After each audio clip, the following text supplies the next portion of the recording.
سب سے امپورٹنٹ چیز جو آج تو ہر ایک بچہ جانتا ہے وہ ہے پانی، کہ اس دنیا کے اندر اس کے رہنے والوں کے لیے پانی کتنی امپورٹنٹ چیز ہے۔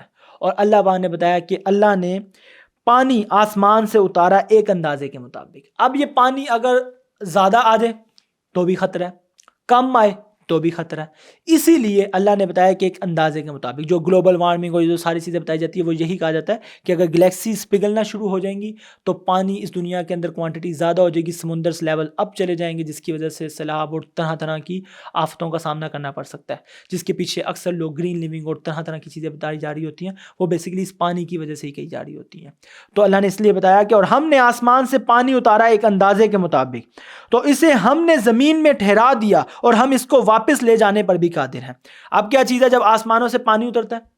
اب یہی پانی ہے جو مٹی کے اندر جو اناج ہوتی ہے، جو دانہ ہوتا ہے، اس سے اناج، فصلیں، کھیتیاں، سب کچھ، یہاں تک کہ درخت اگتے ہیں، ان سے ہم لوگ بھی کھاتے ہیں، جانور بھی کھاتے ہیں، تمام طرح کی چیزیں، درخت، ہر طرح کی چیزیں بنتی ہیں۔ لیکن جو سب سے امپورٹنٹ ایلیمنٹ ہے وہ کیا چیز ہے؟ وہ ہے پانی۔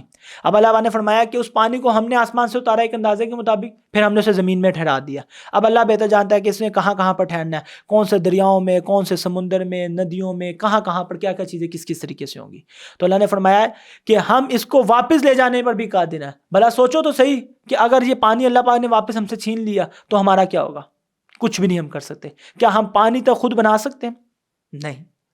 تو ہمارا کیا ہوگا؟ آپ کے سامنے آپ کو پتہ چلے گا کہ یہ پانی کتنی امپورٹنٹ اللہ کی ایک مخلوق ہے جو اللہ نے انسانوں کے لیے بنائی ہے۔ تو اسے ہم نے زمین میں ٹھہرا دیا اور ہم اس کو واپس لے جانے پر بھی قادر ہیں۔ تو ہم نے اس سے پیدا کیا تمہارے لیے کھجوروں اور انگوروں کے باغات۔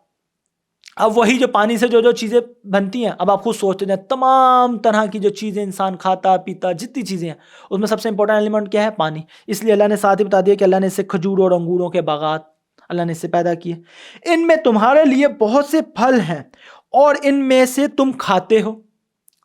اب یہ جو پھل آپ لوگ اتارتے ہیں درختوں سے، چیزوں سے، سبزیاں کھاتے ہیں، یہ سارا کچھ کس سے بنتا ہے؟ اسی پانی سے۔ تو اللہ نے فرمایا اسے تم کھاتے بھی ہو، اور وہ درخت ہم نے پیدا کیے ہیں جو سینے پہاڑ سے نکلتا ہے، سینہ پہاڑ سے نکلتا ہے۔ اب یہاں پر جو بیسیکلی جو درخت کی بات کی جا رہی ہے، یہ اسپیشل زیتون کے درخت کی بات کی جا رہی ہے۔ اور جو آج میڈیکل اسٹوڈنٹس ہیں یا جو پرانے ہمارے جو بزرگ ہوتے ہیں، وہ ہمیں ہمیشہ سے زیتون کے تیل کی بڑی باتیں بتاتے ہیں کہ زیتون کا تیل بہت امپورٹنٹ ہے انسان کے لیے، اگر زیتون انسان کھائے تو کتنا امپورٹنٹ چیز ہے۔ یہاں تک کہ زیتون کے اوپر کافی قرآنی آیات بھی ہمیں ملتی ہیں۔ تو یہ اسی درخت کی بات کی جا رہی ہے۔ وہ تیل بھی لے کر اگتا ہے اور کھانے والوں کے لیے سالن بھی۔ اب وہ جو درخت ہے اس میں سے تیل بھی نکلتا ہے، اور یہاں تک کہ پرانے زمانے میں لوگ اس کو سالن کے طور پہ بھی یوز کرتے تھے، یعنی کہ روٹی کے ساتھ، گندم کے ساتھ، جو بھی وہ بناتے وغیرہ تھے اس کے ساتھ یوز کرتے تھے کھانے کے لیے۔ وہ تیل بھی لے کر اگتا ہے اور کھانے والوں کے لیے سالن بھی۔ اور یہ سب کچھ پیچھے سب سے امپورٹنٹ ایلیمنٹ کیا ہے؟ پانی۔